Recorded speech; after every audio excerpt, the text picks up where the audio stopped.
presentes y gracias por asistir en esta época tan estival ya.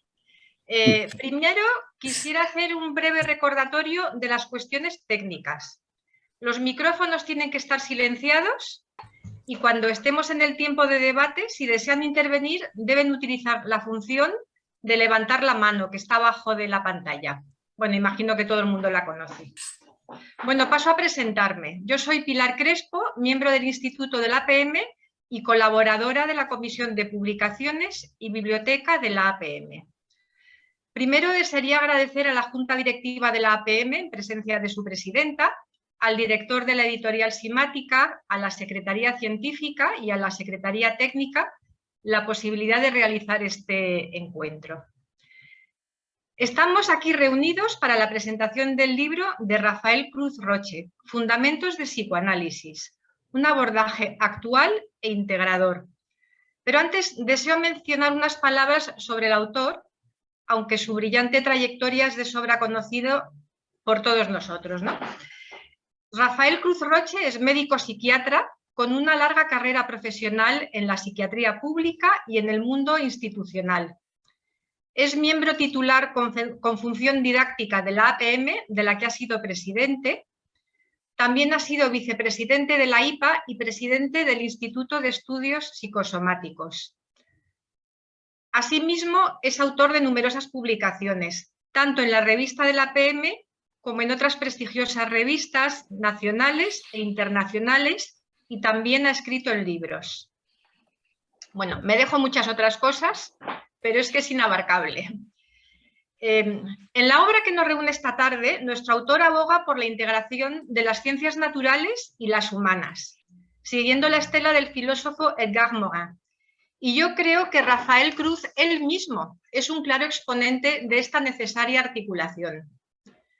Partiendo de una extensa y sólida formación psicoanalítica y de una clínica dilatada, su escritura nos permite seguir ese engranaje del psicoanálisis como ciencia con otras disciplinas afines, desde las neurociencias hasta la lingüística, pasando por la biología, la filosofía, la antropología, y le dan finalmente al psicoanálisis el estatuto de ciencia de la encrucijada, como corresponde al estudio de una organización hipercompleja como es la mente humana. Pero va mucho más allá, porque nuestro autor no genera ideas fijas e inmutables, sino que nos proporciona toda una serie de propuestas de una gran densidad y profundidad para poder seguir pensando y reflexionando entre psicoanalistas y con otras disciplinas para un intercambio fecundo y enriquecedor como va a ser este encuentro. Y a continuación cedo la palabra a Mercedes Puchol, presidenta de la APM. Muchas gracias, Pilar. Buenas tardes a todos. Es para mí una verdadera satisfacción el poder participar hoy en la presentación de este libro, en calidad de presidenta del APM y en nombre de la Junta Directiva.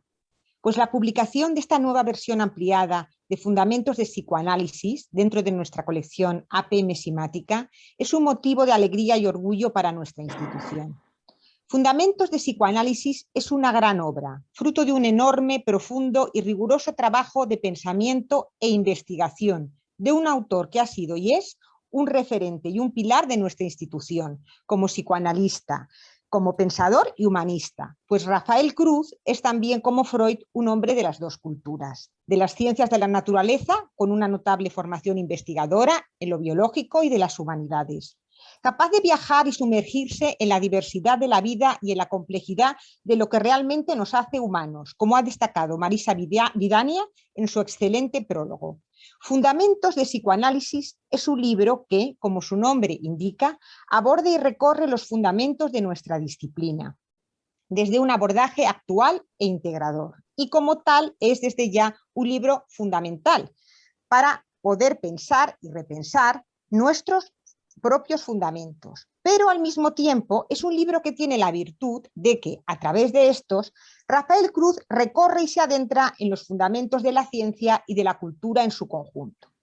Sabemos que Rafael es un viajero empedernido que nos ha invitado y permitido realizar apasionantes viajes como el viaje a la complejidad, que dirigió junto a Nicolás Caparrós, y que abarcaba el conjunto de la serie de viajes desde el Big Bang al origen de la vida, pasando por la emergencia del psiquismo hasta alcanzar la complejidad de lo social en la trama de la vida. Hoy Rafael, con todo su gran conocimiento, nos invita a realizar un nuevo viaje que nos lleva a un nuevo destino. Como dice el propio Rafael Cruz, el aparato psíquico es el órgano más complejo que conocemos que existe en el universo, en el sentido más amplio de este. La cita de Borges sobre el destino, diciendo que es la infinita operación de millones de causas entreveradas, se puede aplicar a la hipercomplejidad y aleatoriedad de nuestro aparato mental, donde se alude a ese aspecto de retroactividad, de bucles complejizadores y formales que elevan su complejidad a la enésima potencia, nos dice Rafael. Y viajando también a través del universo de Borges, esta obra me invita a asociarla con el Aleph borgiano para pensar fundamentos del psicoanálisis. Y digo esto porque si el Aleph, como dice Borges, es el punto que contiene todos los puntos del universo, pienso que este libro recorre e integra todos los puntos nodales de la ciencia. Recordando al poeta y teórico Carlos Bousoño, él decía que profundizar de verdad en algo era como cavar un hoyo, desde un punto en la superficie del suelo que, en su penetración en la tierra, acabara tocando todos los diversos espacios y puntos de la ciencia y de la cultura. De esta forma, considero que este libro, en lo que hace a los fundamentos del psicoanálisis y de la ciencia en sentido amplio, no ha dejado fuera ninguno.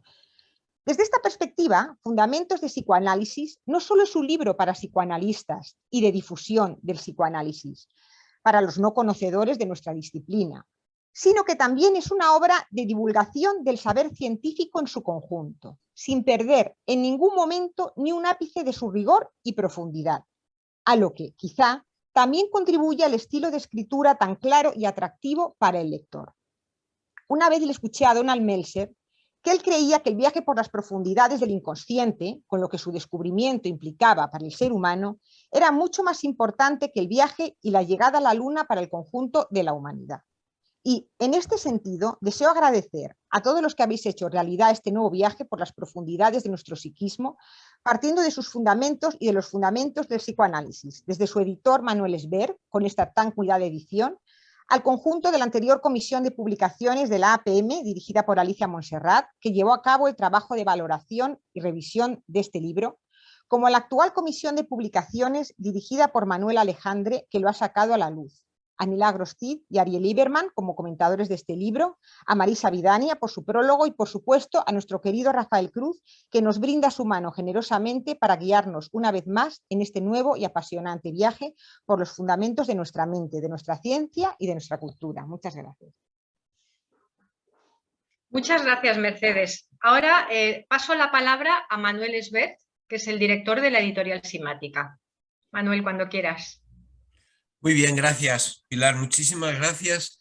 Y yo aquí, mi papel es un simple papel de editor, con lo cual voy a tratar de ser breve porque hay intervenciones muy ricas y muy valiosas y tengo muchas ganas de escucharlas. Yo me aburro un poco de oírme a mí mismo, o sea, no me interesa. Pero sí quiero hacer un comentario. Desde la óptica de la edición, a mí me habría gustado que este libro tuviera el tamaño de letra un poquito mayor, pero nos creaba un problema, como le estaba explicando a Rafael antes de la reunión, nos creaba un problema porque si aumentábamos el tamaño de letra nos íbamos no de 500 páginas, sino nos íbamos a 700 páginas, lo cual hace inviable una publicación. ¿De acuerdo? Entonces al final hicimos un acuerdo donde dejamos el espacio interlínea mayor para facilitar notas y comentarios interlineales y tal. De todas formas, leyendo ya tranquilamente el libro como lector, me parece un poco pequeña la letra. Entonces, ¿qué podemos hacer? Creo que una solución puede ser, cuando recibamos nuevos proyectos, nuevos originales, evaluar primero el número de el volumen y cómo está organizado. Porque este libro de Rafael tiene varias secciones y tiene como, me parece que son 16 capítulos, lo que significa que hay que darle un espacio, final de capítulo, página en blanco, comienzo de capítulo, empieza adecuadamente. Todo eso ocupa mucho espacio. Entonces, creo que cuando tengamos nuevos originales, Vamos a estudiar bien el tema, porque la solución sería, si un libro tiene demasiadas palabras, más de 100.000 palabras, como es, por ejemplo, este caso, podemos hacer 2 volúmenes, no pasa nada. Con el mismo título, volumen 1, el subtítulo del contenido, volumen 2, el subtítulo del contenido.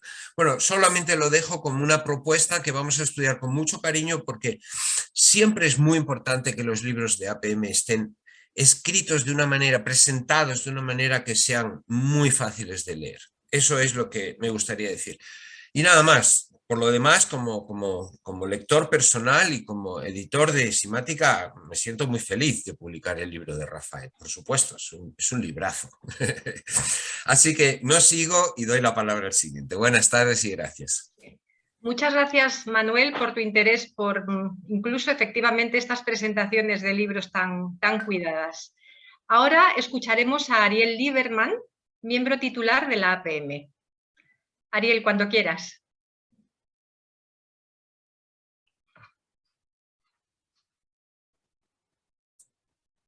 Ariel, no se te oye. Tienes que desactivar, tienes que poner el micrófono. Sí, me olvidé. Gracias. Me gustaría comenzar agradeciendo tanto a la Comisión de Publicaciones, representada hoy aquí por Pilar Crespo, como a Rafael la oportunidad de volver a presentar hoy un libro que, ampliado de algunos capítulos, es un libro atravesado por una enorme experiencia y amplio recorrido en nuestro campo. Ha sido un verdadero placer recorrer sus páginas, llena de pensamientos y de búsquedas personales, que nos muestran, como concluye esta edición en su último capítulo, apostando por el psicoanálisis como una disciplina inclusiva, abierta y nutriéndose continuamente de la interdisciplina, sin por ello perder el vértice psicoanalítico en dicha articulación.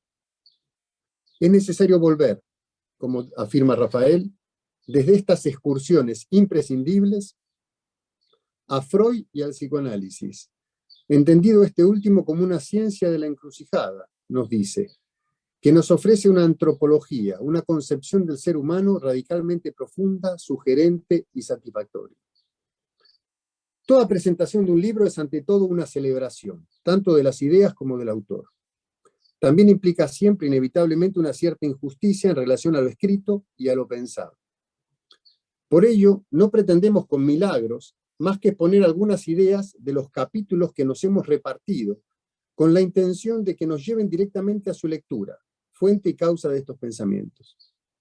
Desde que se publicó la primera edición, muchos colegas circunstancialmente más jóvenes me comentaron lo útil y enriquecedor que fue para ellos la lectura de este libro. Incluso están esperando comprar la segunda edición. Segunda versión, ampliada, a la que su edición actual hace honor a las ideas presentadas, todo lo que habéis dicho recién. Como sabemos, en el ámbito intelectual cierta infidelidad es absolutamente necesaria para encontrar un lugar para pensar, para salir de la ecolalia de escuela que muchas veces se instala en nuestro campo como un reaseguro contra el pensamiento. En este sentido, podemos decir con convicción que Rafael Cruz Roche es saludablemente infiel, que se busca pensando y pensándose, que afirma y cuestiona, dejando siempre al mismo tiempo espacio para respirar y para andar el propio camino. Lejos de las figuras parentales que describen el nuevo capítulo sobre la organización edípica y los pacientes no neuróticos, capítulo cuyo recorrido y síntesis psicopatológico es enormemente instructivo, Rafael no aplasta la autonomía del lector ni promueve su alienación en un discurso único. Abre puertas, tanto dentro de la disciplina, por la articulación de autores que realiza, como fuera de ellas, en donde Prigogine, Morán, Kandel, Atlan y muchos otros figuran como artistas invitados constantemente en este trabajo, siendo interlocutores privilegiados en una orquesta de voces, con un director respetuoso y agradecido. Esta faceta integradora de Rafael hace que me sienta muy próximo a su espíritu abierto y crítico. Buscar no tanto las respuestas de los grandes maestros, cuanto las preguntas que se esforzaron por plantear, ya que estas últimas no caducan y siguen siendo instigadoras del pensamiento. Rafael abre y retoma en uno de los últimos capítulos del libro que presentamos un conjunto de apuntes epistemológicos, como él los llama, que reconoce que pertenecen a diferentes cosechas de su evolución personal, pero que globalmente se dirigen hacia una epistemología más moderna, abierta e inclusiva, como señala, afín a la teoría de la complejidad. Evolución del pensamiento epistemológico que refleja la evolución del mismo Rafael, en la que van apareciendo sucesivos sistemas de mayor complejidad que, en sus estadios superiores de hipercomplejidad, tienden a la creación de propiedades y características emergentes de enorme sofisticación. Hace suya, pues, Rafael la posición de Blecher, de que la epistemología debe ser un momento necesario de la praxis psicoanalítica, en el sentido amplio de praxis, momento en el que el psicoanalista se interroga sobre el conocer, sin por ello devenir epistemólogo. El psicoanálisis, como ciencia del hecho clínico, por definición único e irrepetible, como afirma Rafael, no puede ser más que una ciencia de la singularidad, lo que requiere evitar la tensión de esta misma formulación. Es enfrentando las dificultades metodológicas como Rafael, en la mejor herencia freudiana, va ciñendo la especificidad psicoanalítica y su inserción singular en el campo de las disciplinas que buscan un fundamento razonable o racional de las prácticas y quehaceres que de ellos se derivan. El psicoanálisis plantea a todo intento de reducción o de importación metodológica a crítica un desafío mayor, ya que lleva al extremo la implicación subjetiva de quien conoce, que teorizamos en torno a conceptos tales como contratransferencia y observador participante o actuante, cuestionando por medio de ellos la disyunción absoluta que se ha pretendido establecer entre el objeto y el sujeto que percibe y concibe, es decir, el sujeto que teoriza. Rafael denomina esto nuestra condición de observadores conceptuadores. Reintroducir lo que Morán denominaba con ironía la aún deshonrosa noción de sujeto es central en lo que consideramos las ciencias de la complejidad, de las cuales el psicoanálisis es muy probablemente un condensado avant coup, y hoy es el marco de mayor interés para pensar su práctica. Una cosa he aprendido en una larga vida, decía Einstein, que toda nuestra ciencia, contrastada con la realidad, es primitiva e infantil, y sin embargo es lo más precioso que tenemos. En su capítulo titulado Para una metapsicología actual, Rafael nos propone que, para tratar de comprender lo que somos los seres humanos, siempre tratar, es de enorme interés partir de un modelo genético estructural, es decir, que considere tanto la temporalidad como la espacialidad. La condición neoténica del homínido que somos es central en la constitución de nuestro aparato psíquico. Desde el proyecto, como sabemos, Freud consideró la Hilflosigkeit, desvalimiento y potencia, depende de la traducción, y su contrapunto necesario, la presencia del otro semejante, como una situación estructurante básica del psiquismo humano. Este dato de la neotenia es el origen de lo que, a mi entender, nos dice Rafael, y lo estoy citando, es el conflicto básico del sujeto humano, el conflicto de un ser que necesita radicalmente al otro para existir y organizarse, y a la vez tiene la absoluta necesidad de sentirse individuo único y separado. Lo que en uno de los capítulos, o en uno de los nuevos capítulos, sitúa como la irreductible y estructurante paradoja señalada por Sacha Nag. La dialéctica conflictiva entre unión y separación, necesidad del otro e individualidad recorren los diferentes momentos del desarrollo psíquico y del pensamiento de Rafael. Esta condición neoténica del sapiens demens, como lo denomina Morán, incluyendo la dimensión imaginativa y afectiva en el demens, también como centrales, facilita la flexibilidad a la hora de la búsqueda de objeto. Flexibilidad que hace al cambio cualitativo del instinto a la pulsión. Nos dice Rafael en el libro, lo cito, el ser humano, gracias a la plasticidad de su sistema nervioso, es un ser biológicamente determinado para no ser determinado por la biología. Fin de cita. El objeto primario, fundamentalmente la madre, ejerce una doble función, nos dice, de seducción y de paraexcitación. Funciones contradictorias pero complementarias. Equilibrio siempre complejo entre estas dos funciones. El equilibrio, siempre complejo entre estas dos funciones acarrea un doble riesgo de traumatización por ausencia que empobrece y libra al infans a una excitación inmanejable y, por otro lado, por una presencia que arrasa y por tanto deviene psicotóxico, como diría Spitz. Fracasos ambos en articular la dialéctica emocional presencia-ausencia. En la estructuración del aparato psíquico sitúa Rafael básicamente 3 nodos o momentos estructurantes de complejización creciente, que tendrá siempre como fondo en su articulación psicopatológica y en la comprensión de las estructuras no neuróticas. Un momento de diferenciación entre sujeto y objeto, entre yo y no yo. Un segundo nodo organizador que la teoría kleiniana describió como posición depresiva, momento en el que el no yo deviene otro yo, otro semejante, como realidad central del mundo circundante. Y un tercer nodo organizador que sería el complejo de Edipo, articulación de deseo y prohibición que reincide en contrarrestar, por medio, esta vez, de la presencia de un tercero, la tendencia de la pulsión, nos dice Rafael, a la indistinción fusional con el objeto. Edipo que, a riesgo de cierta incorrección política por asuntos valorativos y normativos, Rafael enfatiza su importancia central en la construcción de la integridad humana. También nos recuerda una y otra vez que estas configuraciones o nodos hay que comprenderlos en su constante oscilar en función de los contextos, y no siempre desde la patología, aunque con ciertas predominancias que marcan para él la distinción entre organizaciones de nivel edípico o normoneuróticas y las preorganizaciones, es decir, allí donde el funcionamiento psíquico, lo cito, no alcanza la riqueza, estabilidad y flexibilidad de la organización normal neurótica, propia de una suficiente instalación normativa de lo edípico. El modelo que nos propone toma como referencia las estructuras disipativas, noción íntimamente vinculada a la teoría de la complejidad. Esta referencia plantea de entrada una perspectiva del psiquismo que privilegia la apertura frente al cierre, el intercambio con lo exterior así frente a lo autosuficiente, no solo en su funcionamiento, sino en su génesis, es decir, en la trama relacional en la que tiene origen, pero que no descuida la necesidad de organización. La segunda tópica viene a confirmar y a sellar definitivamente esta revolución freudiana, esta dimensión esencialmente social y abierta que alimenta de entrada, pero también a lo largo de la vida, nuestro aparato psíquico.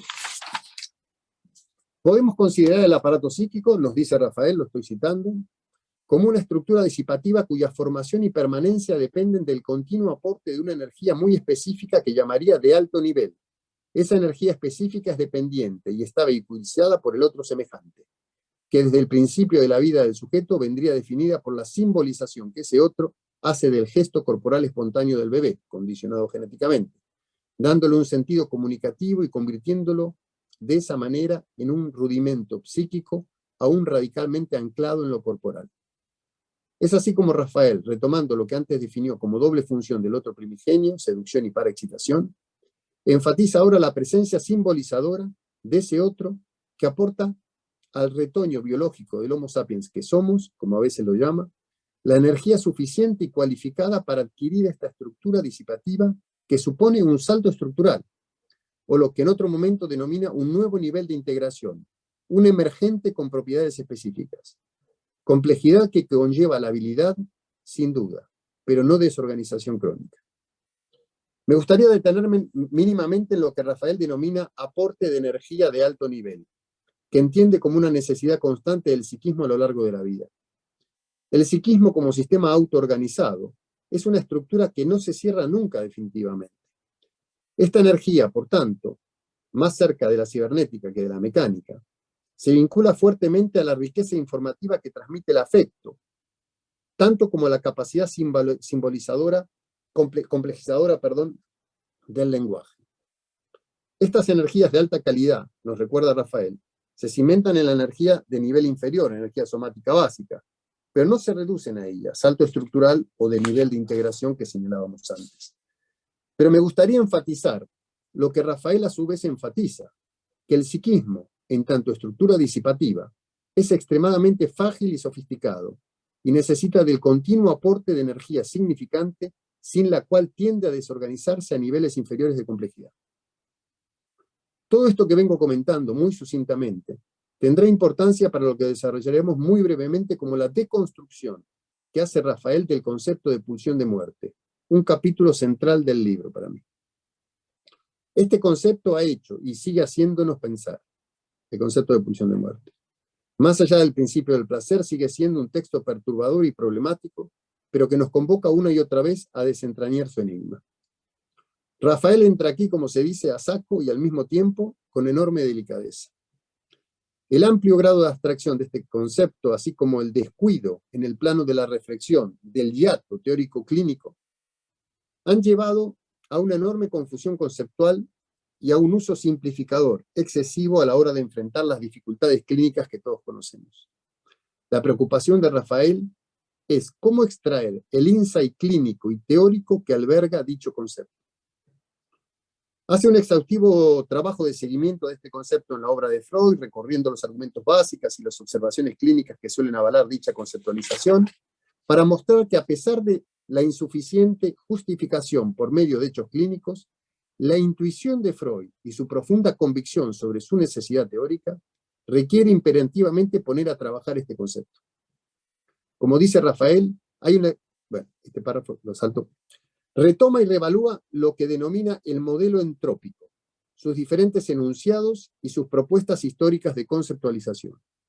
Desarrollos actuales de este concepto comprenden la entropía en relación con el nivel de información, es decir, que queda definido como la posibilidad de organizarse con una menor cantidad de información.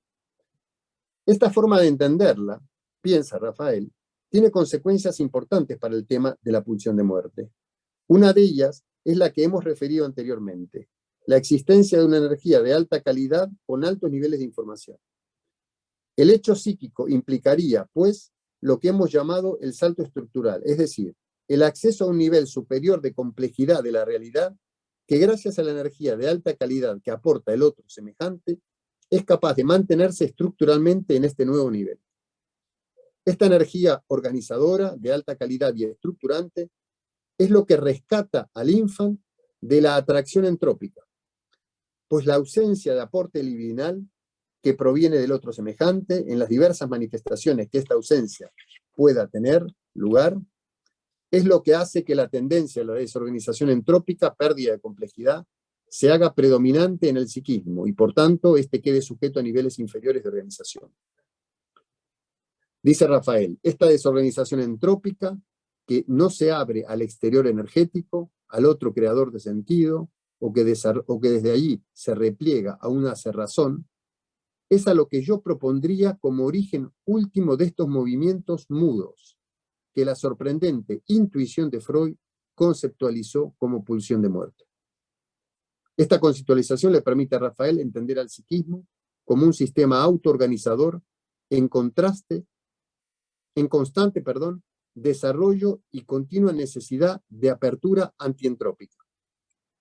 Asimismo, le permite articular la segunda teoría pulsional en términos de la intersubjetividad libidinal y sus destinos. Habría, por supuesto, mucho más para decir de los capítulos que me ha tocado presentar hoy, pero prefiero no hacerles un spoiler demasiado amplio y dejarles disfrutar de su lectura y de sus sorpresas. Muchas gracias.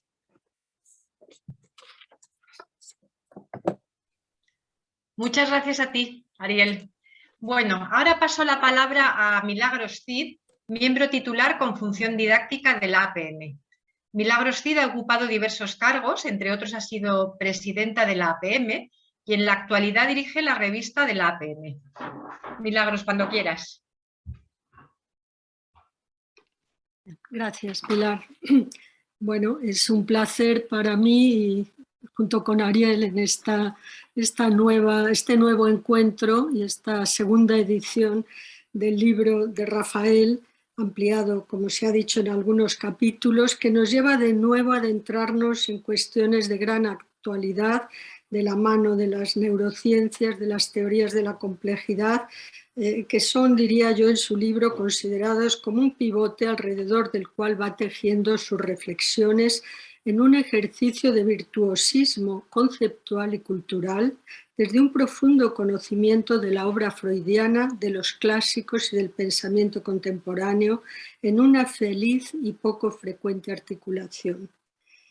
Desde su perspectiva tridimensional del individuo como monstruo trisistémico, que decía Morin, biopsicosocial, en un desarrollo de complejización progresiva, como también ha sido ya dicho, va recorriendo un camino desde el narcisismo con sus anclajes pulsionales corporales, con la integración mente-cuerpo y la consideración del superyo desde la evolución darwiniana, para llegar al complejo de Edipo y analizarlo en toda su dimensión estructurante, estando la última parte dedicada a la metodología, bajando al ruedo de la práctica clínica, revisando el método y la técnica y elementos fundamentales de esta, como el encuadre y la interpretación, en paralelo con la epistemología psicoanalítica.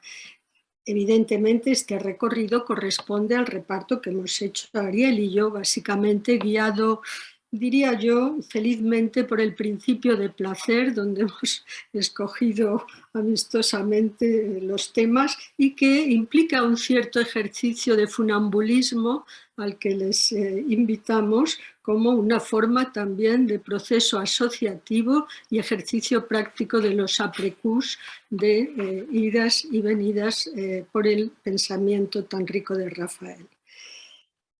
En el capítulo sobre el narcisismo, Rafael va siguiendo y rastreando las distintas referencias freudianas sobre el tema, desde su relación con los autoerotismos y la nueva acción psíquica unificadora necesaria para la constitución del yo, sus consiguientes elaboraciones sobre el narcisismo primario y secundario, para dar cuenta de la investidura sobre el yo y sobre el objeto.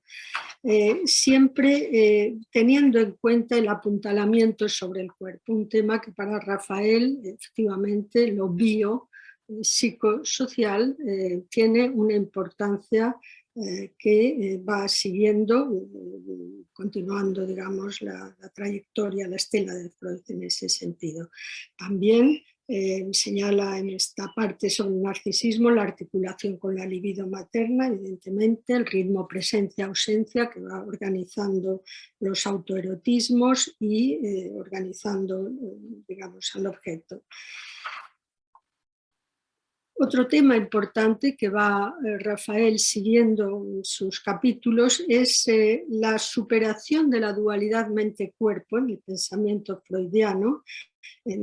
Siguiendo este pensamiento, nos recuerda Rafael la idea del yo corporal organizado por la integración de las zonas erógenas.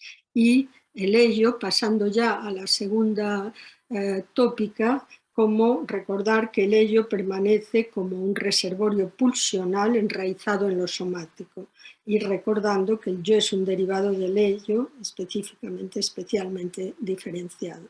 En estas consideraciones le da una importancia evidentemente al lenguaje como una función intermedia que surge a la vez de lo corporal y se aleja de lo corporal. Los aportes de las neurociencias, recuerda Rafael, que vendrían a apuntalar estos geniales desarrollos freudianos que afirmaban que el yo es en esencia un yo corporal. En relación al superyo, pasando en este trayecto, nos sitúa de manera muy creativa el desarrollo del superyo como en una encrucijada entre lo filogenético y ontogenético y lo grupal y social, sosteniendo algunas hipótesis sobre modos de funcionamiento del superyo que podrían ser el resultado de la selección grupal, considerando los aspectos del ser humano como ser social, como una suerte de vía lateral de la pulsionalidad individual. El enraizamiento del superyo en el ello parecería dar cuenta de estos mecanismos que quedarían fuera del circuito de la represión y de las defensas psíquicas propias del yo.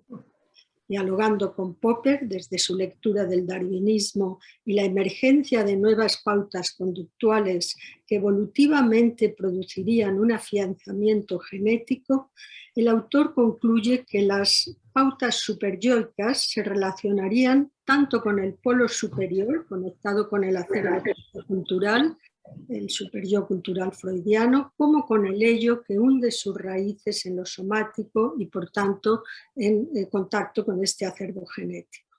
Desde esta perspectiva, Rafael considera que seguimos manteniendo muy poco modificada la dotación genética referida a la selección de grupos darwiniana, desde el Paleolítico, en la era de la globalización, junto a modos muy sofisticados y evolucionados de nuestra vida psíquica, lo que puede dar cuenta de las tensiones abismales que observamos entre lo más alto y lo más bajo de los comportamientos humanos. El capítulo, llegando al Edipo, como en este trayecto, el capítulo sobre Edipo, entre Sófocles y Freud, me ha recordado al escritor y helenista y hombre sabio Carlos García Gual, con su insistencia en la importancia de leer a los clásicos como una fuente inagotable de enseñanza y de conexión con lo más profundo del sujeto y de la cultura. Hoy día, como sabemos, asistimos al maltrato académico, a todo lo que significa cultura clásica, no solo académico, y cultura en general, a favor de la cultura tecnológica, digamos, una desconexión importante, por lo que me ha resultado muy alentador este recorrido que hace Rafael rindiendo homenaje a Freud, que con su cultura humanística y su formación científica e investigadora abrió un abanico de perspectivas desde lo que Cruz Roche llama ambigüedad estructurante a lo largo de su obra, que va integrando conceptos a medida que se adentra en la complejidad del objeto de estudio, tal como va haciendo Rafael también, siendo él también, como se ha dicho, hombre de dos culturas, de las dos culturas. A lo largo de este capítulo, Cruz Roche considera la tensión dialéctica expresada en las tragedias griegas entre la desmesura, la ibris de las tragedias griegas, expresada entre el sujeto y la polis, estas tensiones entre lo personal y lo social, podríamos decir, lo pulsional y lo social. La conexión entre Sófocles y Freud se establece a través de las tragedias de Edipo Rey y Edipo en Colono. Saliendo de la lectura reduccionista e empobrecedora del mito de Edipo, conocida por todos, Rafael amplía la perspectiva revisándolo en su complejidad y extensión abarcativa de lo pregenital y arcaico. La pulsionalidad sexual incestuosa incluye la retaliación del padre primitivo, presente en las sagas de Urano, Cronos y Zeus, y se detiene a considerar las fallas narcisistas parentales expresadas ya en el mito, que encierran al hijo en el mundo de lo incestual descrito por Racamier. La culpa inconsciente, además de los mecanismos de la represión, propio de las organizaciones neuróticas, establece conexiones con la represión primaria como puente con las patologías no neuróticas. El sepultamiento del complejo de Edipo, como renuncia a la sexualidad infantil, incestuosa, polimorfa y omnipotente, trae consigo la apertura a la exogamia y a lo social, analizando las fallas de estas renuncias y sus consecuencias también en el plano de lo social.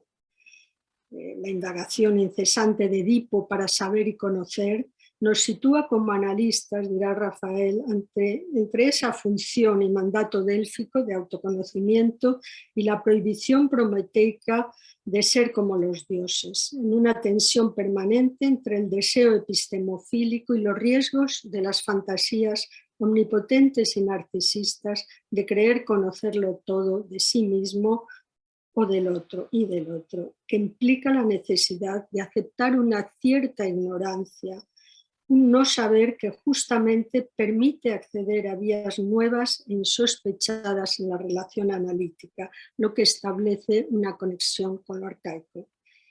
Siguiendo el hilo de la tragedia y lo esbozado por Freud, con las aportaciones de Klein sobre la escisión del self y del objeto, se remonta a los padres de Edipo, Laio y Iocasta, con todos sus horrores, para explicar desde esta perspectiva de la escisión en Edipo como, por un lado, omnipotente descifrador de enigmas y también como productor de la peste. Por un lado, eso le lleva a descifrar enigmas, a ser rey, y después el autoconocimiento para saber quién estaba produciendo la peste, pues trae consigo digamos, el castigo y ese trayecto, digamos, por ese camino de la humildad y del despojamiento que le otorgará posteriormente el dudoso privilegio de una tumba vacía y el papel de Dios protector de Atenas.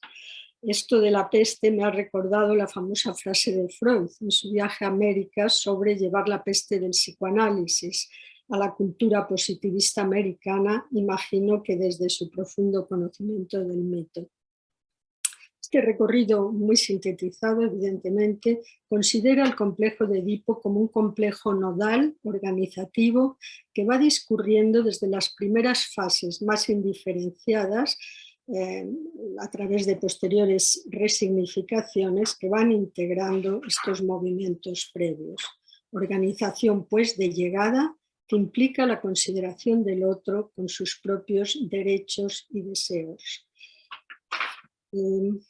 La última parte, dedicada a la metodología, incluye capítulos sobre el método y la técnica, el encuadre y la interpretación.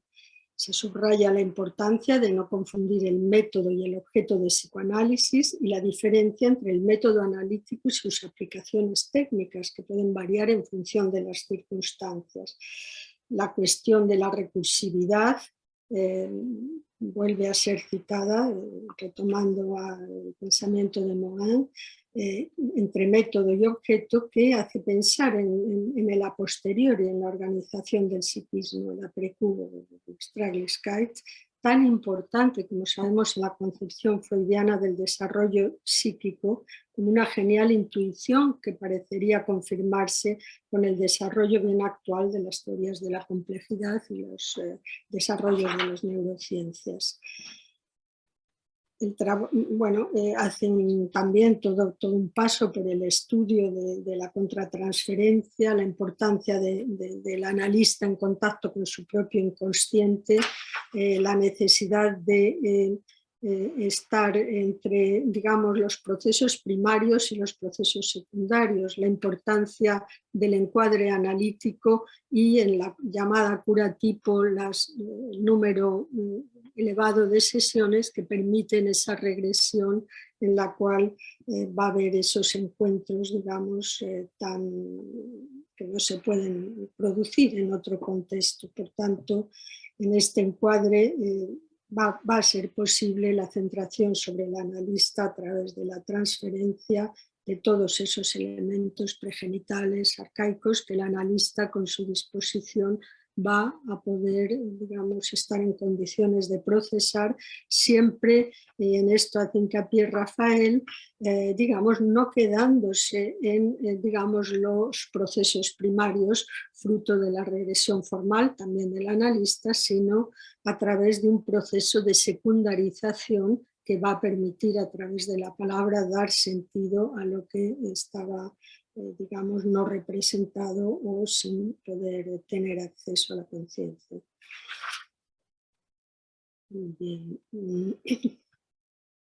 El último capítulo, voy a pasar ya al último capítulo, solamente recordar también que sobre la interpretación, que Rafael considera como central de la técnica psicoanalítica, va señalando también los riesgos de situarse en posiciones extremas, señalando lo inadecuado de las actitudes seductoras o didácticas, hacia las que es fácil deslizarse, como bien sabemos, o entre la no abstinencia del analista y el silencio excesivo que produciría una anemia interaccional entre lo que él llama la idealización paralizante y la parálisis idealizante. El último capítulo sobre una disciplina inclusiva que retoma, digamos, todos los elementos centrales, resume la evolución del autor desde una epistemología más cercana del positivismo hacia una consideración más abarcativa, como muestra a lo largo de toda esta obra, incluyendo el estudio clínico de lo que se sitúa más allá del manifiesto, con la posibilidad de fecundación mutua con las llamadas ciencias oficiales, saliendo del desprecio y alejamiento mutuo, y que recoge la revolución epistemológica que supuso el aporte freudiano como renuncia a una ciencia objetiva en la que el sujeto no estaría incluido en el objeto de conocimiento y de observación.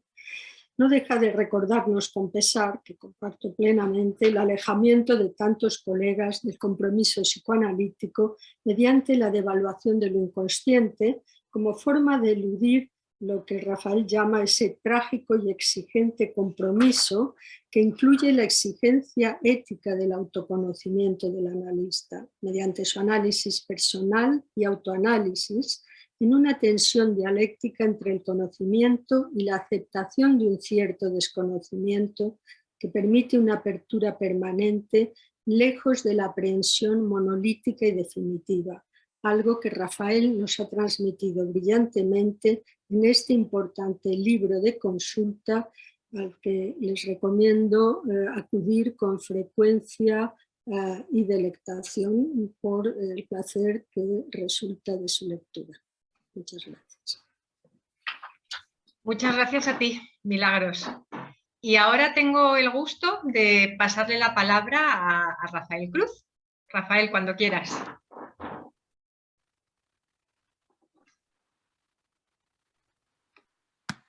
Bueno, ¿se me oye? ¿Se me oye bien? Bien. Ante todo, daros las gracias a todos los que habéis intervenido y sobre todo a la Asociación Psicoanalítica de Madrid, a la que pertenezco, creo que desde el año 72, que son muchos años, y que ha sido mi alma mater y la que me ha permitido precisamente pensar libremente. No es que haya sido muchas veces fácil, pero me lo ha permitido al fin y al cabo, y creo que ha sido una situación de múltiples vías de pensamiento, de múltiples capacidades de pensamiento, muchas veces enfrentadas, pero que en el fondo estaban unidas, y eso implicaba un esfuerzo muy grande, pero un esfuerzo que valía la pena.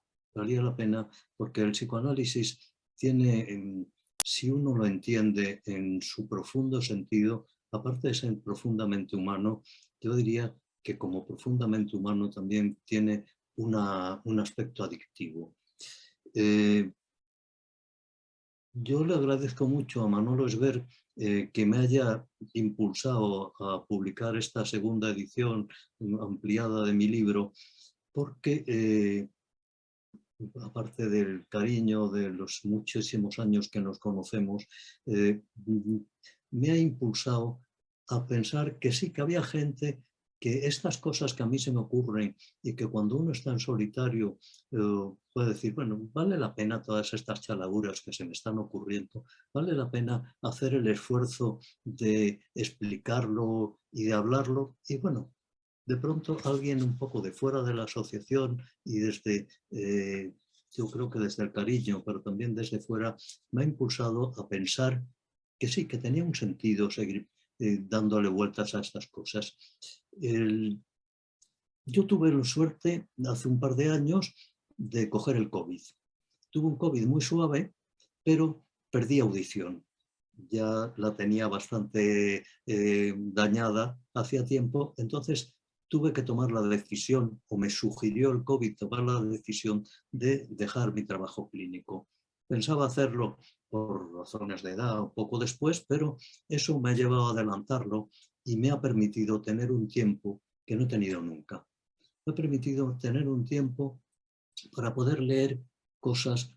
Yo recuerdo que Juan Francisco Rodríguez, en un seminario que hacíamos con él, en cierta ocasión nos dijo, mirad, cuando tengáis un libro, veáis un libro en la librería que os puede interesar, aunque penséis que no lo vais a poder leer, comprarlo, porque luego un día os va a apetecer leerlo y no lo vais a encontrar. Bueno, pues de esos tenía yo muchos, siguiendo el consejo de Juan Francisco Rodríguez, y no solo de psicoanálisis, sino de otras muchas cosas. Entonces, he tenido una cantidad de tiempo como no había dispuesto nunca para poder leer y pensar y leer y releer. Por eso, y ahí vuelvo a lo de Manolo Esber, de un libro que tenga suficiente espacio donde uno pueda pintar y donde uno pueda escribir y pelearse con el autor o ponerse de acuerdo con el autor. Es decir, un libro con márgenes, con interlíneas suficientes donde uno pueda tomar notas, donde sea un diálogo y no simplemente un handbook en el sentido alemán donde da todo escrito y todo resuelto. Y en estos estos 2 años aproximadamente que llevo teniendo esta posibilidad, se me han ido como cristalizando una serie de ideas, y las ideas más importantes, aparte de una concepción que en mí es fundamental hace muchos años, de la homogeneidad y la isotropía del mundo, desde el mundo mineral hasta el aparato psíquico, creo que hay unas leyes que una y otra vez reaparecen. Y esas leyes son, las traigo, lo ha comentado muy bien Ariel en capítulo sobre la pulsión de muerte. A mí me parece importantísimo lo que dice Freud posteriormente. Dice que hay una interacción entre Eros, que tiende a la creación de unidades cada vez más grandes, y Tánatos, que tiende a desunirlas. Llevado a la física actual, lo podríamos comprender como la entropía, el segundo principio de la termodinámica, de la tendencia general de la existencia a ir perdiendo energía capaz de utilizarse en trabajo, y que sea cada vez más desorganizado, menos rica la organización de los sistemas, sean vivos o no sean vivos. Eso por un lado. Y por otro lado, lo que aporta la teoría de la complejidad, que los sistemas complejos tienden a hipercomplejizarse cada vez más. Tienden a hipercomplejizarse, además, en contacto con otros sistemas o con sistemas previos. En esa concepción me parece muy importante, porque surge una idea básica, que es la idea de que cualquier sistema está guiado por una ambigüedad entre la unión y la separación, entre hacer esas unidades más grandes que decía Freud que creaba Eros, o la separación que creaba Tánatos, que desorganizaba Tánatos, y que en esa interacción entre Eros y Tánatos es precisamente donde surgen las estructuras. Y eso lo podemos rastrear desde el inicio de la vida. Si uno piensa que en el inicio de la vida todo ese magma de moléculas orgánicas, que diríamos hoy, que empiezan a reorganizarse, que empiezan a integrarse entre sí y que empiezan a poderse reciclar y repetir, cogiendo material alrededor, eso está ahí en un magma indiferenciado, que empieza a ser un magma vital y empieza a funcionar de verdad como un ser vivo cuando crea una membrana. Y esto nos recuerda a Freud con lo del aparato de paraexcitación y la membrana del yo. Una membrana que separa del medio ambiente, pero que es una membrana semipermeable. No es una membrana, no es una rotura total, como la membrana del yo frente al mundo externo. Tampoco es una membrana, no es una frontera total. Son membranas semipermeables que permiten la unión y la separación a la vez.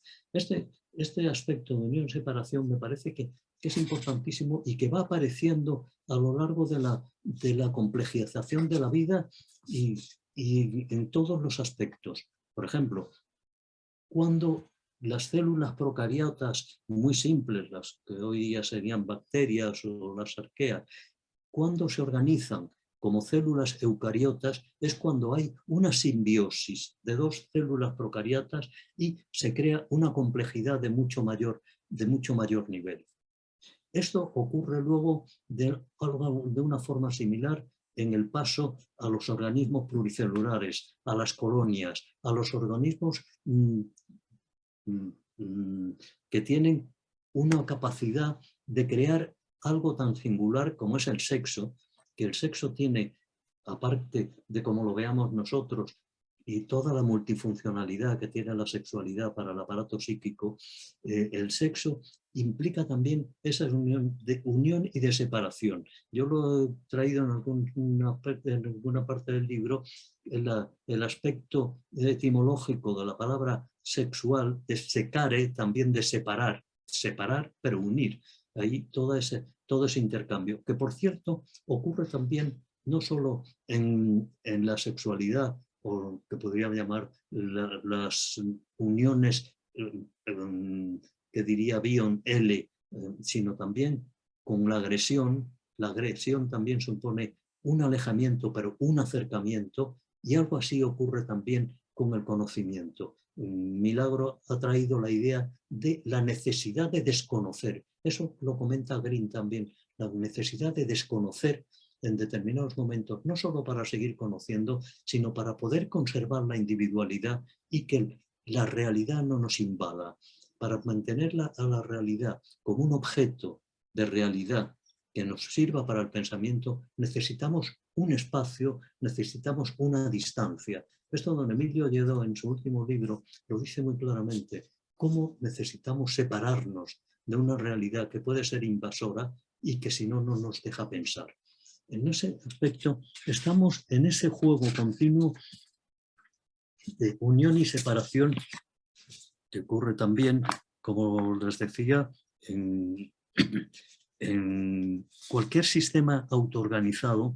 Supone eso, y esos sistemas autoorganizados tienen que unirse, tienen que separarse de sistemas previos para alcanzar un nivel mayor de complejidad, pero en esa separación de ese nivel de complejidad mayor, lo que no puede hacer es separarse radicalmente del sistema anterior, porque entonces fracasa. Son los sistemas autoorganizados que conservan de alguna forma sus orígenes los que son capaces de seguir creando.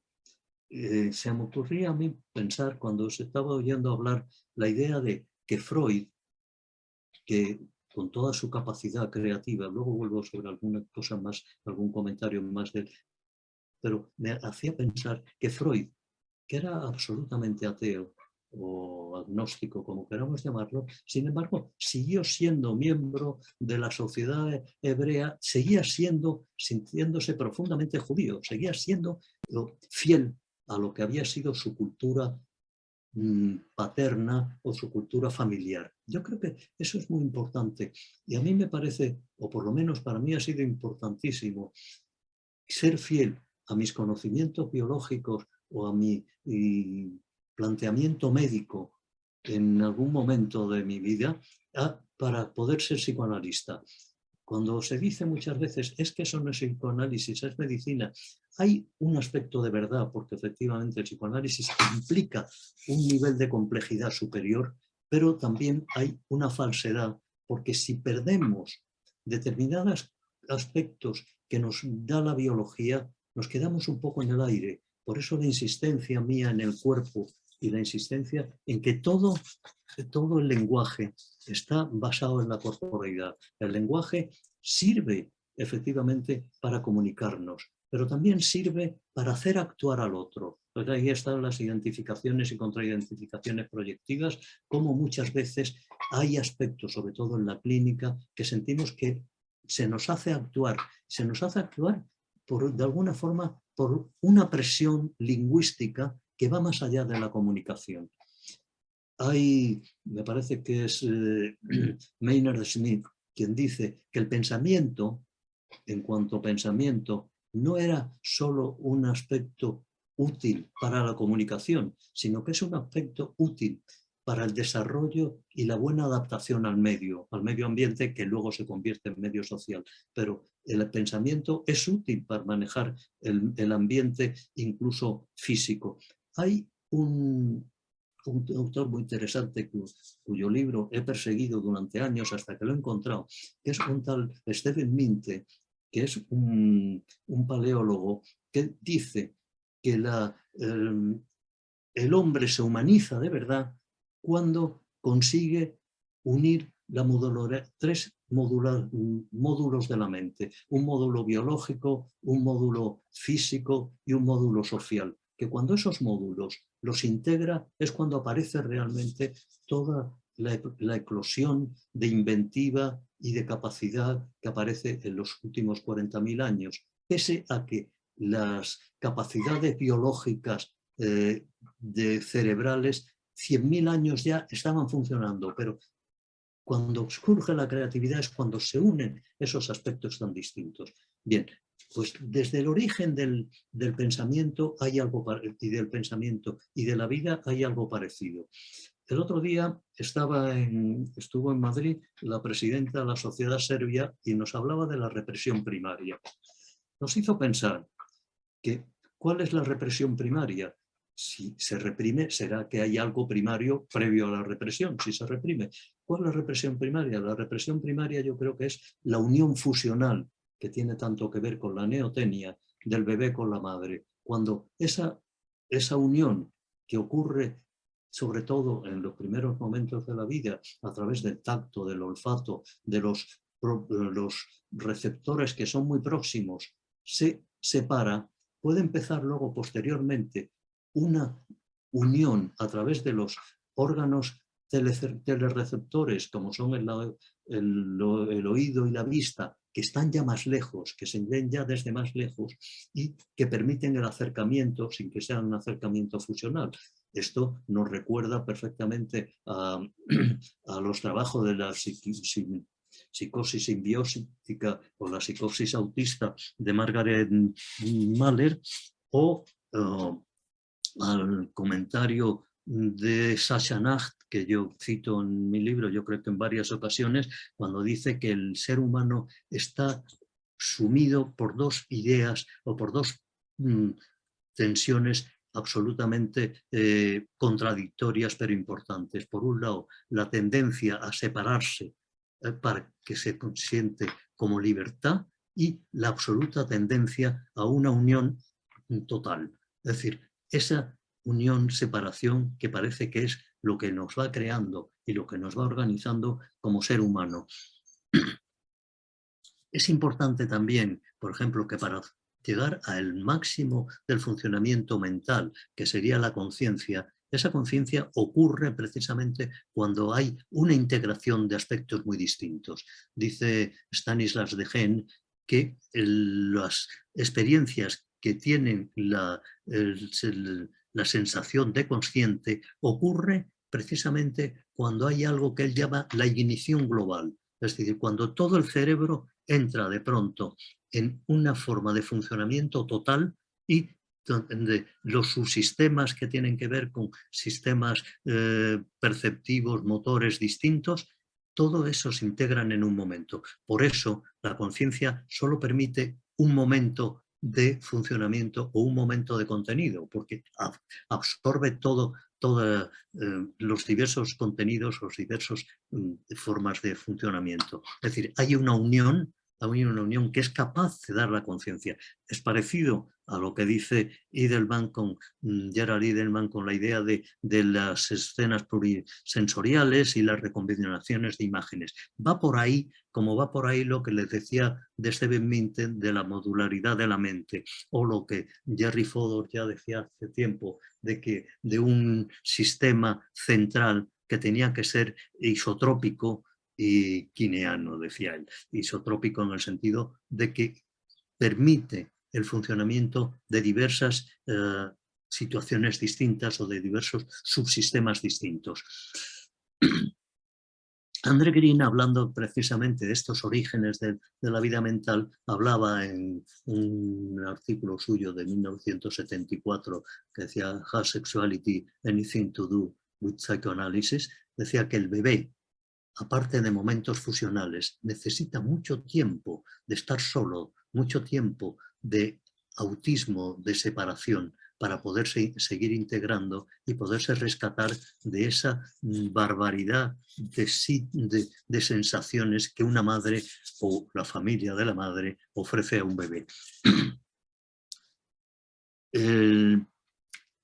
Para terminar, el lenguaje, yo creo que tenemos que no perder de vista que el lenguaje puede ser y es de hecho el organizador del pensamiento, pero no es solo el origen del pensamiento. Hay un pensamiento previo al lenguaje, como hay un lenguaje previo a la comunicación, y hay el lenguaje para hablarse a sí mismo, para organizarse a sí mismo, que por supuesto, por ejemplo ahora cuando yo hablo con ustedes, mis ideas se van organizando un poco mejor, pero necesito previamente separarme. Por eso decía que el COVID a mí me ha hecho el favor de separarme un tiempo de mi trabajo clínico y de permitirme un cierto autismo de estar leyendo y de estar disfrutando de mis lecturas que tienen poco o nada que ver en la práctica y en la vida cotidiana. Entonces, en ese sentido, el lenguaje tiene un origen corporal y eso se ha hablado por la gente que se dedica al lenguaje desde el punto de vista evolutivo de los aspectos indexales y en los aspectos precomunicativos del lenguaje. Pero esto lo digo porque hay ciertas derivas psicoanalíticas o de pensamiento, todo el postmodernismo, que todo lo atribuye al lenguaje. Y efectivamente, como dice últimamente Víctor Gómez Pin respecto a la lengua, dice que no hay ninguna lengua que no dé cuenta de cuántos aspectos importantes y de aspectos sustanciales de la vida humana, por supuesto, pero eso no quiere decir que todo en la vida humana sea la lengua y que todo sea el lenguaje con lo que recibimos y lo que no haya, y que no haya toda una situación de unidad corporal. El sistema nervioso, Damasio insiste mucho en eso, el sistema nervioso no es solo cerebral, el sistema nervioso es algo que integra toda la corporeidad y surge el sistema nervioso precisamente cuando los organismos pluricelulares son ya muy complejos y necesitan mantener la unión manteniendo la separación. Volviendo al principio, Freud escribe en 1898 a Fliess, decía, hablando de las defensas, decía, no quería sino explicar la defensa, pero me vi llevado a explicar algo del centro de la naturaleza. Es decir, cuando uno empieza a pensar en psicoanálisis, sea en la defensa, sea en el encuadre, sea en lo que sea de la construcción del aparato psíquico, inevitablemente se va sintiendo arrastrado a tener un pensamiento mucho más global, mucho más abarcativo y donde seamos, como decía un catedrático de medicina que conocí hace muchos años, decía, la gente no se da cuenta que los hombres somos cosa de la tierra, es decir, somos cosas de la realidad, que no hay esa separación tan radical entre el ser humano y el resto del universo. Podría seguir hablando mucho de estas cosas, pero tampoco le quiero dar la tabarra, ya se aburrirán bastante con mi libro. Gracias a todos. Muchas gracias, Rafael. Yo creo que de tabarra nada. Ha sido un placer escucharte, como a los anteriores intervinientes.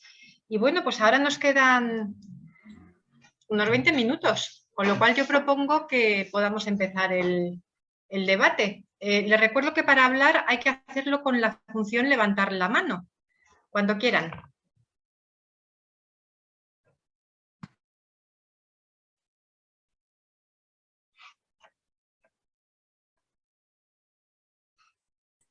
Manuel, tienes la palabra.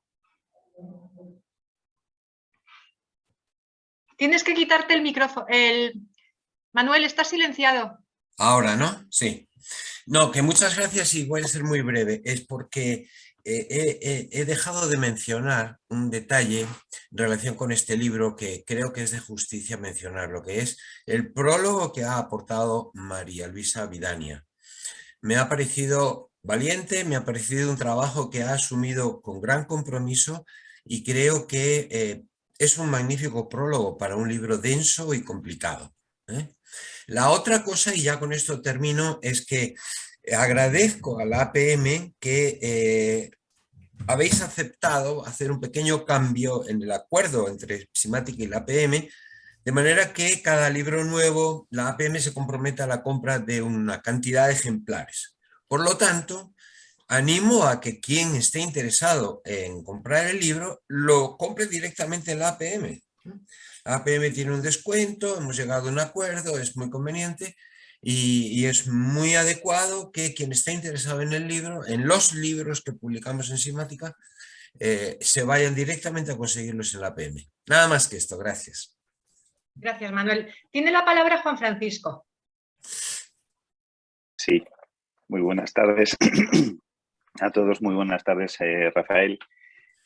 Bueno, yo aquí públicamente te quería decir un par de cosas, Rafael. Primero, que me identifico con muchísimas de las cosas de las que nos has hablado hoy y de las que te he venido leyendo a lo largo de todos los años, ¿no? Y también en este libro. Pero mira, hay una cosa en la que me parece que eres especialmente una referencia para mí. Yo creo que como para mí, también para otros. En estos momentos, bueno, por ciertas coyunturas me ha tocado, estoy en el comité del libro anual internacional del Internacional de Psicoanálisis y me ha tocado traducir un artículo que se centra en la Carta del 52 de Winnicott a Klein y en que de alguna manera Winnicott le recrimina a Klein digamos, la falta de libertad que él siente para transitar el pensamiento kleiniano, ¿no? Y entonces él le habla del peligro de que el determinado pensamiento de alguien pueda convertirse en una lengua muerta, ¿no? Entonces, cuando nos estabas hablando ahora de Eros y Tánatos, ¿no? Porque Winnicott dice que de alguna manera para imbuirse en el pensamiento de alguien es como si uno lo tuviera casi que destruir, fagocitar y poderlo hablar desde su propio lenguaje, ¿no? Es lo que dice Winnicott.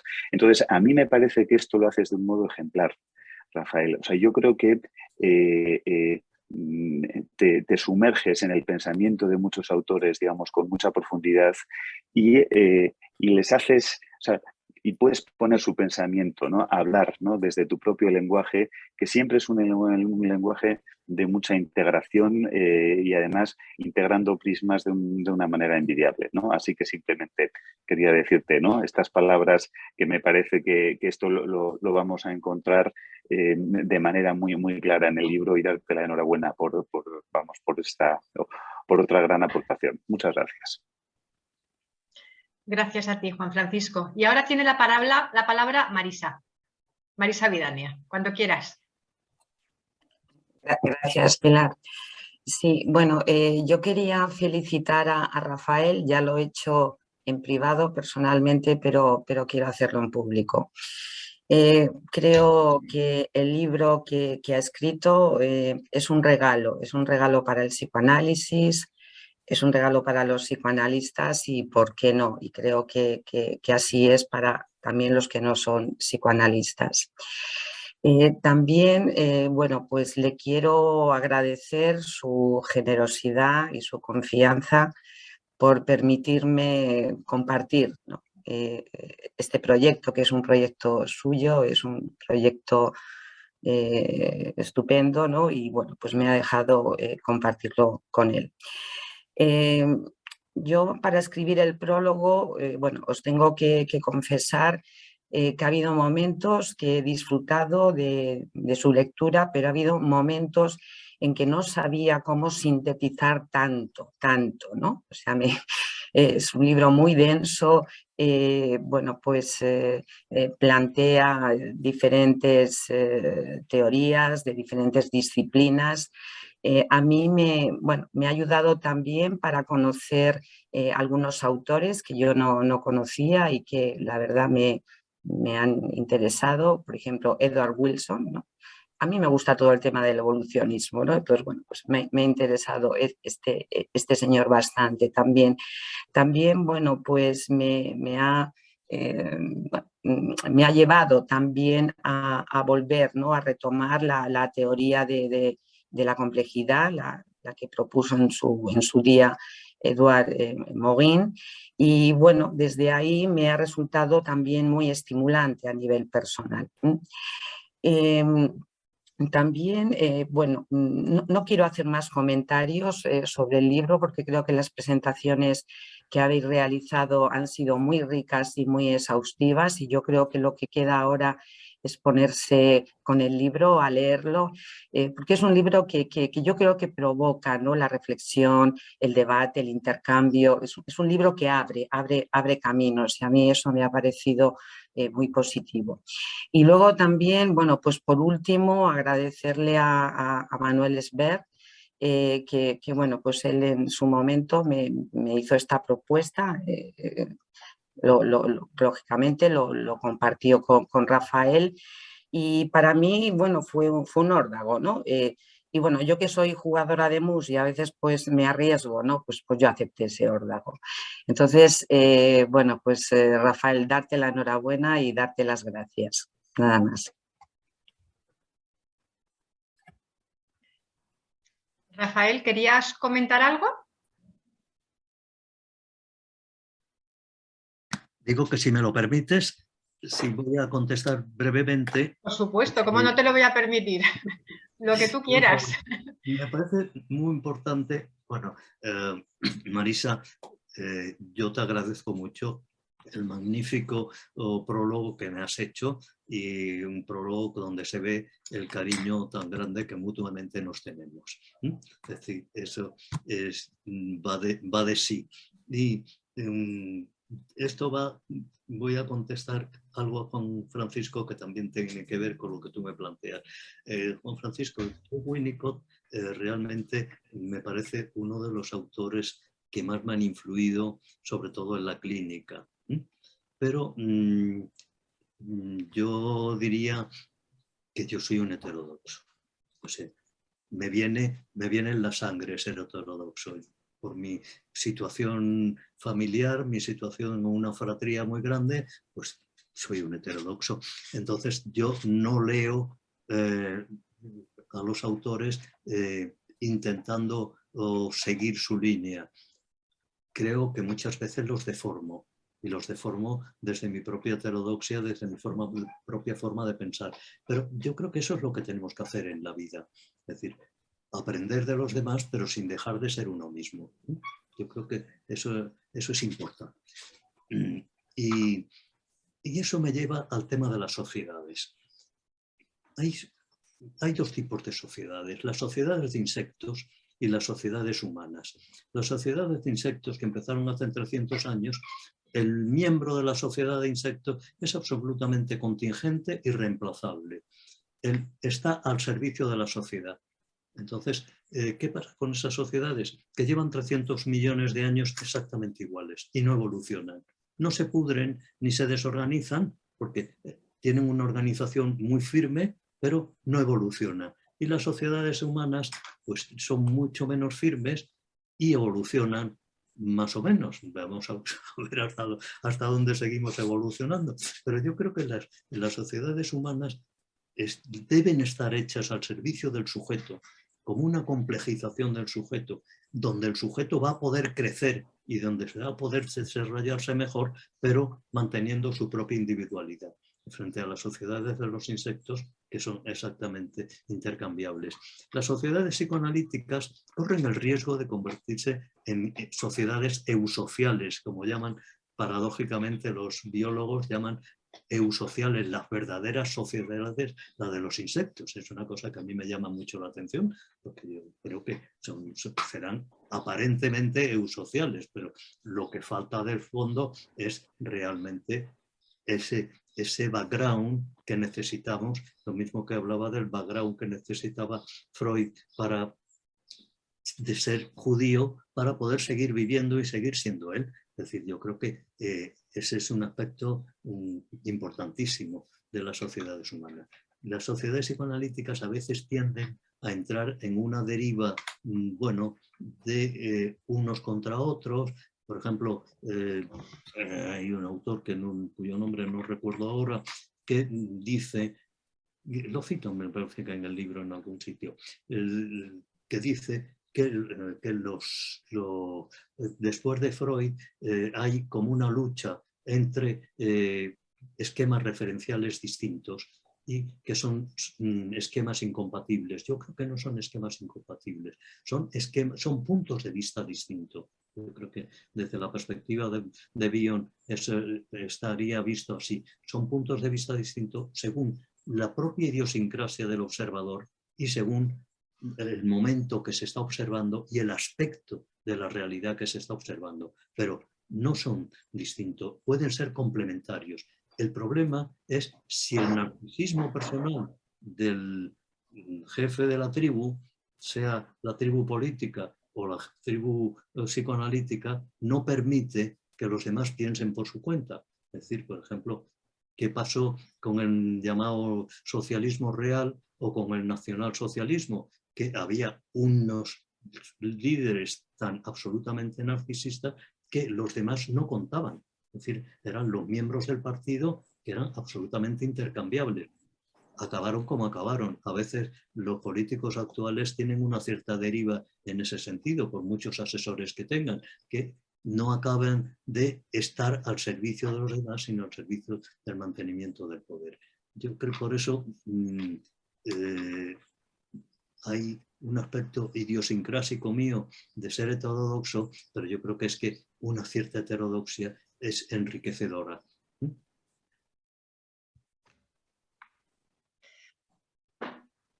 Gracias, Rafael. ¿Alguien más quiere intervenir?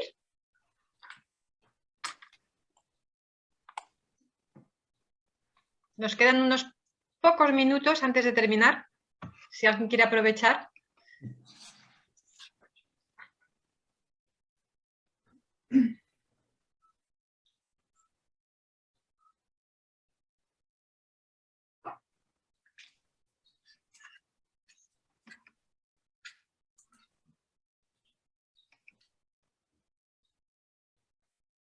Me parece que nos hemos quedado con tanto para pensar que, vamos, cuesta.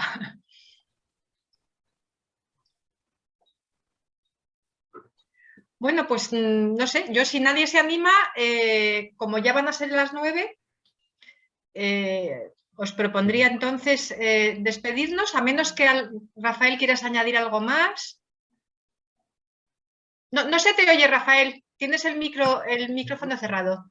Quisiera terminar haciendo, digamos, un canto a lo que he llamado la heterodoxia, a lo que podríamos llamar la fidelidad con nosotros mismos.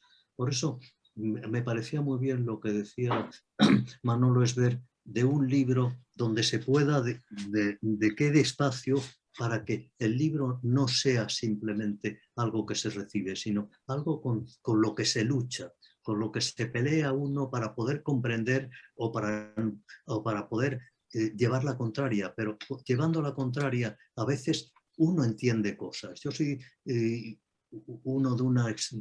miembro de una extensa fratría, 6 hermanos varones, y en mi casa discutíamos a todas horas. Yo recuerdo un tío mío, cuando venía a Madrid, mi padre quería invitarle siempre a cenar fuera y decía, no, yo me quedo en tu casa, donde yo disfruto es viendo a tus hijos pelearse y discutir a todas horas. Es decir, ese movimiento de pelea, de discusión entre hermanos, que donde nunca llega la sangre al río, yo creo que eso es muy importante. Y eso yo creo que es lo que deben transmitir las sociedades psicoanalíticas, y creo que Mercedes en este aspecto parece que lo ha entendido muy bien.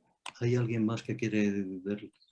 Sí, le voy a dar la palabra a José Mari y luego a Agustín. José Mari, cuando quieras.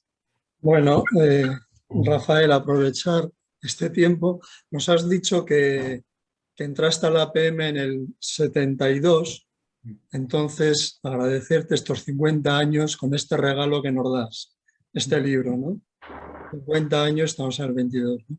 Y bueno, pues aprovechar el espacio que nos das y un abrazo muy fuerte y muchas gracias no por el libro, por todos los trabajos que nos has aportado y que nos sirve para difundir el análisis cuando damos clase. Para mí eres un referente y te tengo muy en cuenta cuando tengo que aportar algo.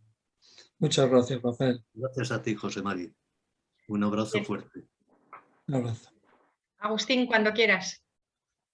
Hola, Rafael. En primer lugar, quiero felicitarte, saludarte. Yo he seguido mucho todas tus aportaciones al psicoanálisis, que me han hecho pensar muchas veces y desarrollar mejor mi pensamiento en muchos aspectos.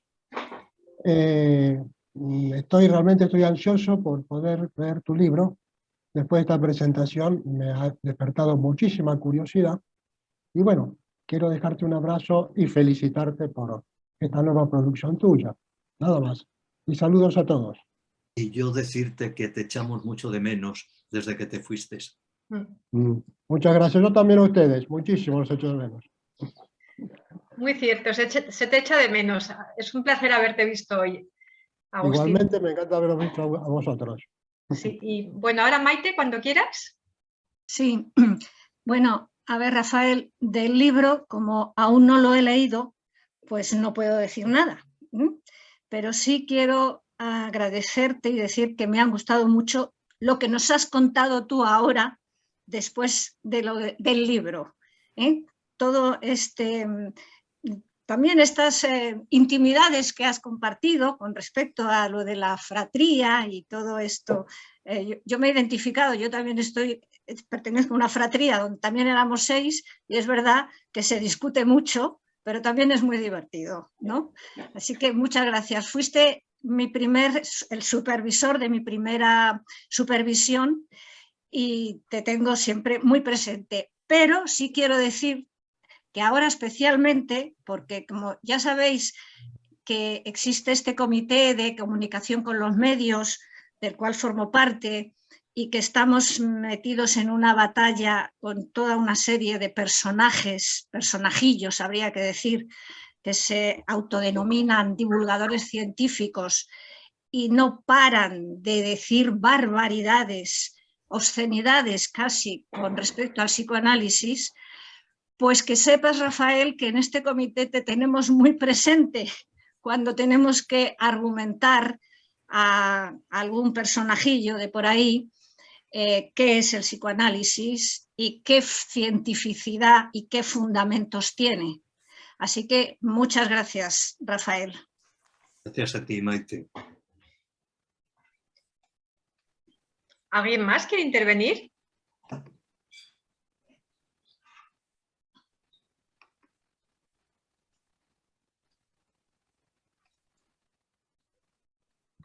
Bueno, no sé si alguno de los intervinientes, Ariel, Milagros, Rafael, ¿queréis comentar algo para cerrar? Y yo para cerrar he hecho alusión a mis orígenes como médico. Hay una cosa que se dice en psicoanálisis de que el psicoanálisis no es terapéutico o no debe ser terapéutico. Una cosa es lo que decía Freud del furor sanandi, es decir, perder el sentido de la realidad, y otra cosa es que la gente no paga una cantidad de dinero que cuesta un análisis por el placer. Jean-Paul Sartre, las palabras lo cuenta perfectamente y que no pudo entrar en análisis nunca realmente. Es decir, yo creo que el análisis es para ayudar a la gente. Si no queremos llamarle curar porque tiene otras perspectivas, pero no está tan lejos, y los franceses siempre hablan de la cura, y yo creo que es muy pertinente esa idea y que tiene que ver mucho con los orígenes del psicoanálisis. Freud era médico y siguió siendo médico toda la vida. Otra cosa es que se pueda ser psicoanalista y muy buen psicoanalista sin necesidad de ser médico. Yo he tenido 2 analistas personales, ninguno de los 2 eran médicos y volvería a analizarme con cualquiera de ellas. Lo quiero decir que eso es distinto de que no sea una actividad terapéutica y que sea el objetivo principal, sea ayudar a la gente a vivir mejor y a disfrutar más de la vida.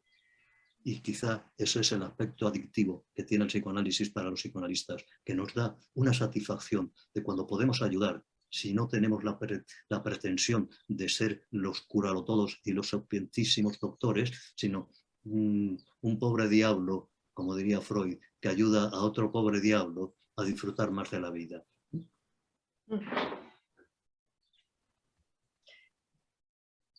Milagros, Ariel, ¿queréis decir algo? ¿No? Bueno, pues nada, como ya estamos en hora, vamos a despedirnos. Nada, no me queda más que agradecer a todos los presentes por su asistencia, por su interés. Yo creo que este intercambio ha sido muy fecundo y muy enriquecedor, y animo a todos a leer el libro. Me parece que va a ser un disfrute, ¿eh? Y bueno, pues nada, desearles un buen verano y un merecido descanso. Y muchas gracias por su asistencia. Adiós. Muchas gracias, Pilar, muchas gracias. Hasta luego. Agur. Adiós. Muchas gracias a todos, Pilar, especialmente muy bien organizada. Muchas gracias. Hasta pronto. Adiós. Adiós. Muchas gracias. Adiós.